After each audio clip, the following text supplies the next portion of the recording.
ശബരിമലയിലുള്ള മുഴുവൻ അമൂല്യമായിട്ടുള്ള പുരാവസ്തുക്കളും വിഗ്രഹങ്ങൾ തന്നെ നേരിട്ട്, അത് ദ്വാരപാലക ശില്പങ്ങളായാലും വ്യാളിയുടേതായാലും ശിവന്റേതായാലും ഗോളകയായാലും അതിനപ്പുറത്തിന് വരാനിരിക്കുന്ന കാര്യങ്ങളായാലും അതിന് കേവലമായ സ്വർണത്തിന്റെ വില മാത്രമല്ല, അമൂല്യമായിട്ടുള്ളതാണ്. വില മതിക്കാൻ കഴിയാത്ത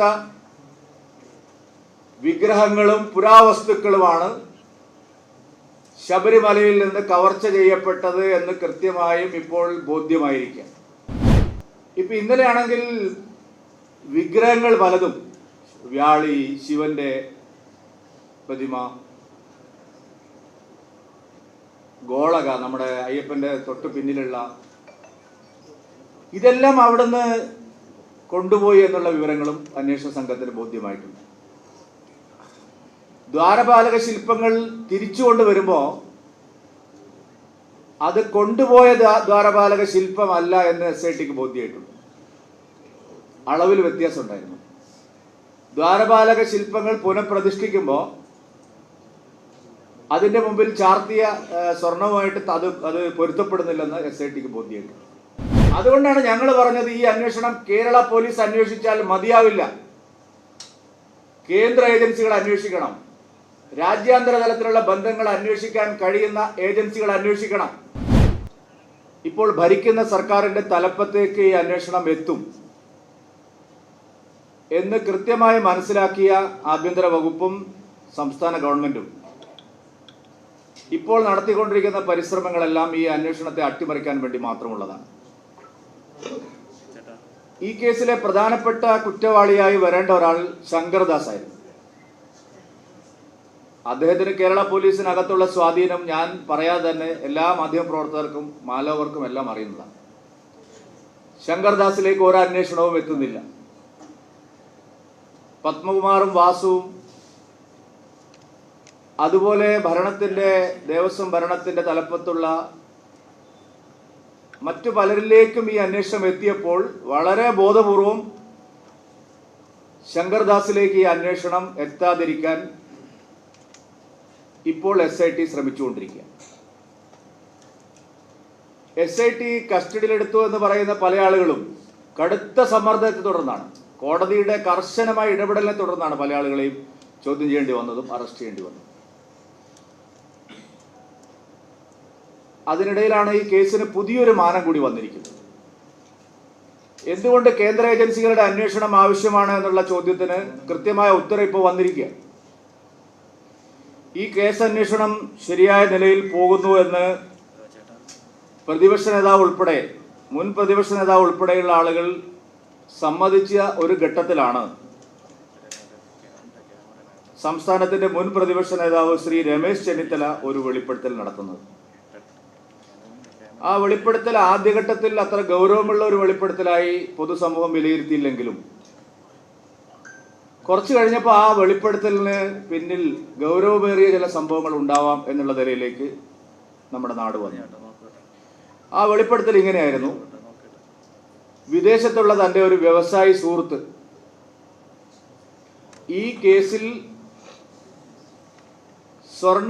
സാധാരണ സ്വർണത്തിന്റെ വില മാത്രമല്ല മോഷ്ടാക്കൾ ഉദ്ദേശിച്ച് ഇങ്ങനെ ഒരു കവർച്ച നടത്തിയത്. ഇതിനെ ഒരു പുരാവസ്തു വകുപ്പിൽ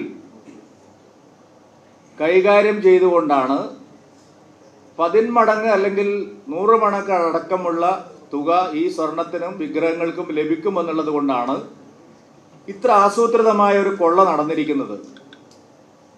അതിനെക്കുറിച്ചുള്ള ചില വിശദാംശങ്ങൾ അദ്ദേഹം സൂചിപ്പിക്കുകയുണ്ടായി എന്നാണ് പറഞ്ഞത്. സ്വാഭാവികമായും ബഹുമാനപ്പെട്ട മുൻ പ്രതിപക്ഷ നേതാവ് പറഞ്ഞു, അങ്ങനെയാണെങ്കിൽ താങ്കൾ ഇത് SITയെ അറിയിക്കണം, അതിനുള്ള സംവിധാനം ഞാൻ ചെയ്തു.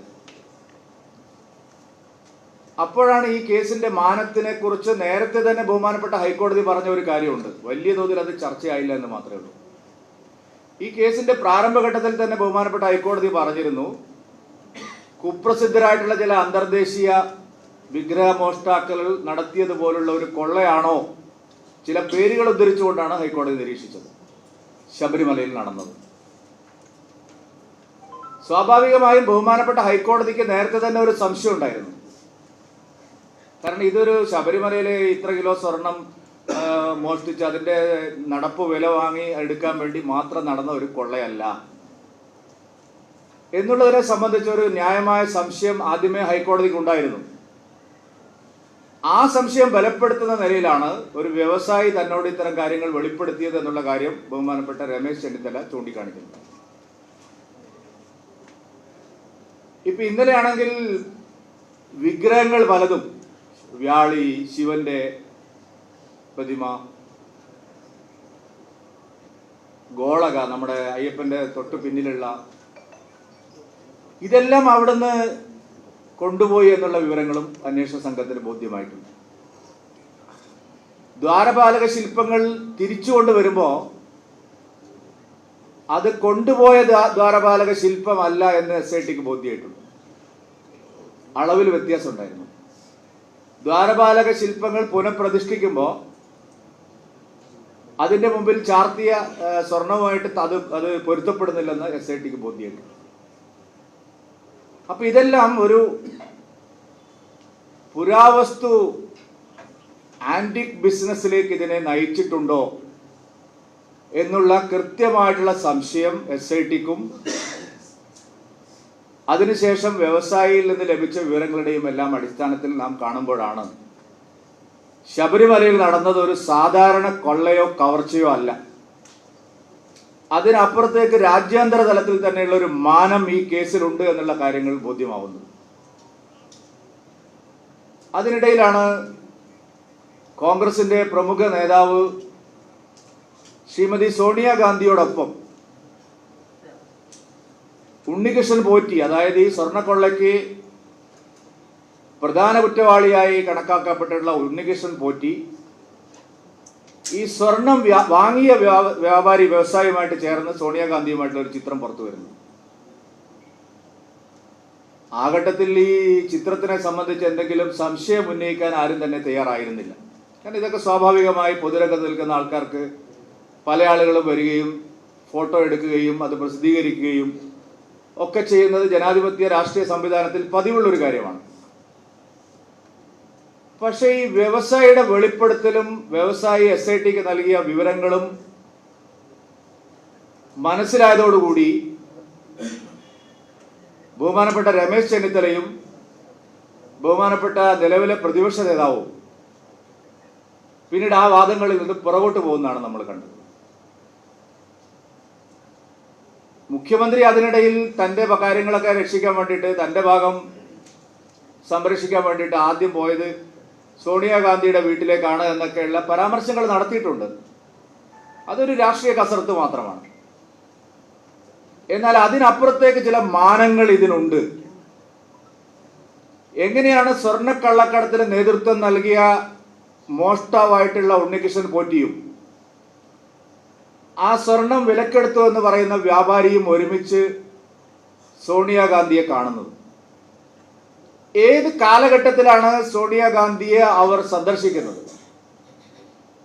ആരാണ് സോണിയാഗാന്ധിക്ക് അവരെ പരിചയപ്പെടുത്തിയത്? നമ്മളെല്ലാവരും അടൂർ പ്രകാശിന്റെ പേര് ഇതിനോടകം കേട്ടിട്ടുള്ളതാണ്.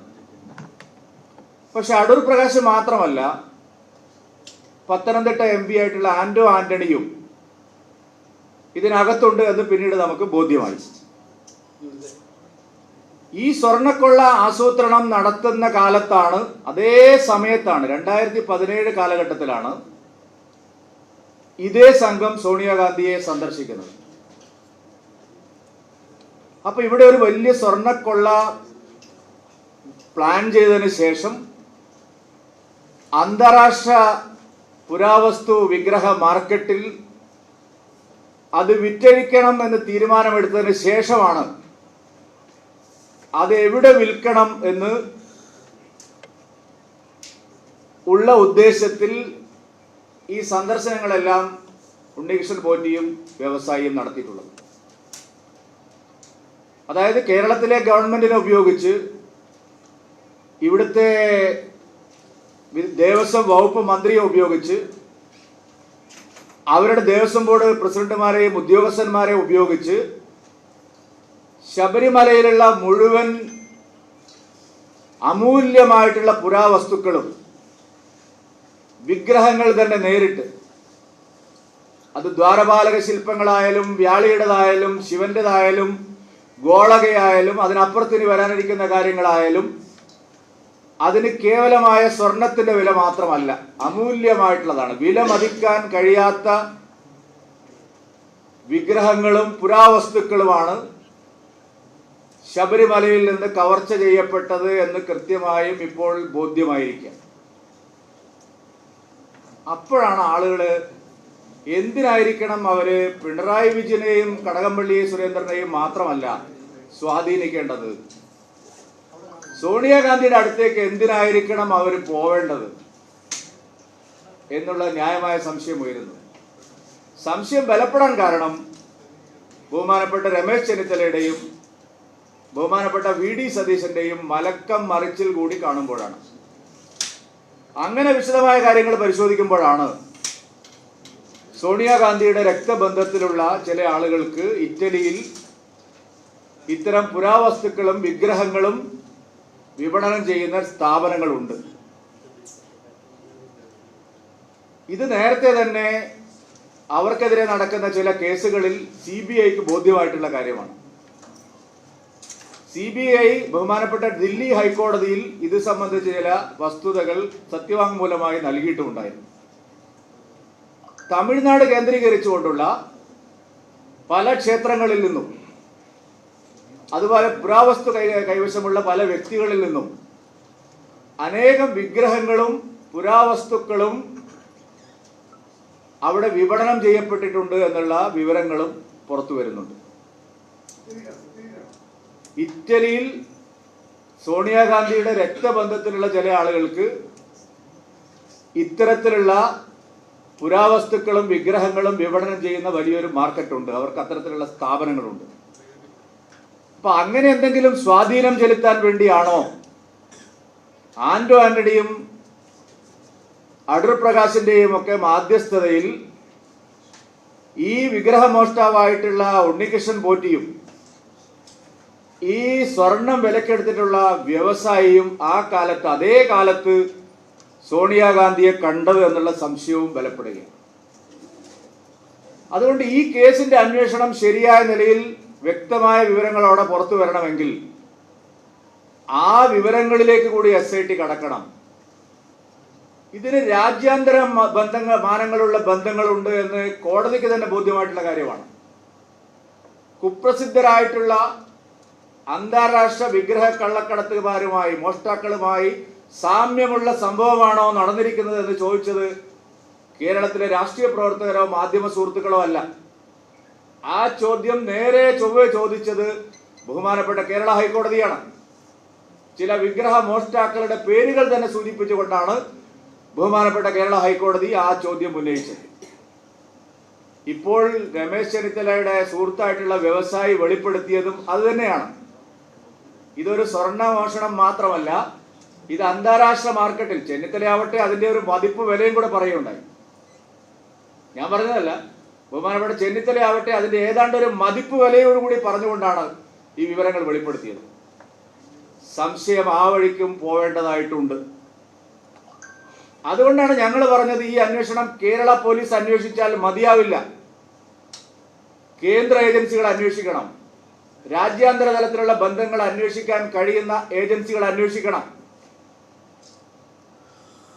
അത്തരം സ്ഥാപനങ്ങളിലേക്കും അത്തരം ഉന്നത വ്യക്തികളിലേക്കും പോകുന്ന ഒരു അന്വേഷണം ആവശ്യമുണ്ട്.